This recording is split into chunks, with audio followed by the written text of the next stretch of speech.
स्वागत है मेरे आपका यूट्यूब चैनल में जहां आज हम अपने सबसे महत्वपूर्ण टॉपिक की बात करने वाले हैं। वो है तक्षशिला यूनिवर्सिटी। ये एनटीए का फेवरेट टॉपिक भी कह सकते हैं, जैसे आप मेरे थंबनेल में देख सकते हैं। चलिए हम अपने महत्वपूर्ण पॉइंटों की ओर चलते हैं, तक्षशिला के बारे में और जानकारी इकट्ठी करते हैं, जिससे हम अपने आने वाले एग्ज़ाम में इन प्रश्नों के उत्तर दे सकें। जैसे कि हम तक्षशिला की बात करें, तक्षशिला क्या है?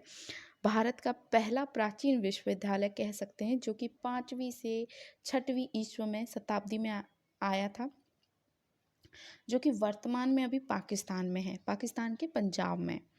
ये गांधार की राजधानी, तक्षशिला की राजधानी क्या गांधार की है, जिसमें प्रमुख राजनीतिक और सांस्कृतिक केंद्र था। यहाँ वेदों और उपनिषदों का भी अध्ययन किया जाता था।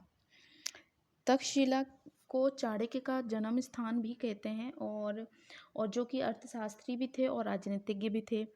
और ये यूनेस्को ने इसके विश्व धरोहर साइट बनाया था 1980 में। जी हाँ, यूनेस्को ने तब ये पूरा पूरा याद रख लीजिएगा। यूनेस्को ने अब इसे विश्व धरोहर स्थल कब घोषित किया था? 1980 में।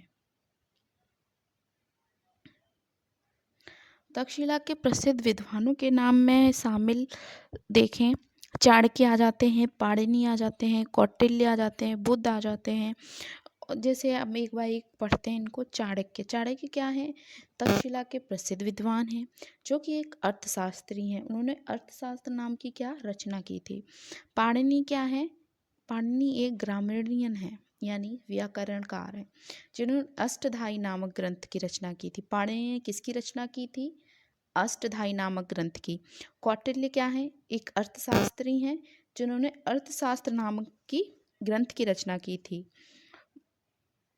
सेकंड, आर्यभट्ट क्या है? एक गणितज्ञ थे, जिन्होंने आर्यभट्टीय नामक आर्यभट्टीय नामक ग्रंथ की रचना की थी। और पतंजलि क्या है?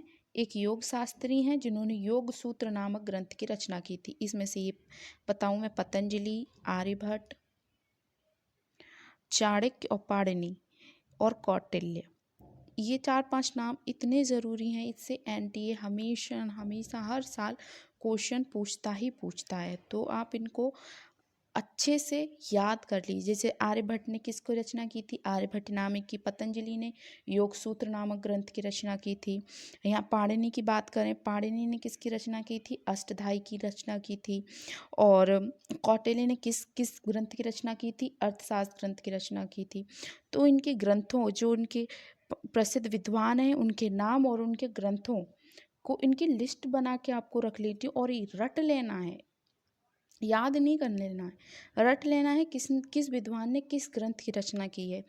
ये हमेशा मैच द कॉलम में क्वेश्चन पूछ ही लेते हैं, हमेशा मैच द कॉलम नहीं तो क्रोनोलॉजिकल ऑर्डर नहीं तो वन लाइनर क्वेश्चन, किसी भी फॉर्म में, एनी फॉर्म ऑफ क्वेश्चन में पूछ ही लेते हैं। तो चलिए पढ़ते पढ़ते हम अपनी नेक्स्ट स्लाइड में। आज के लिए बस इतना ही है। सब्सक्राइब करें और शेयर करें। Thank you.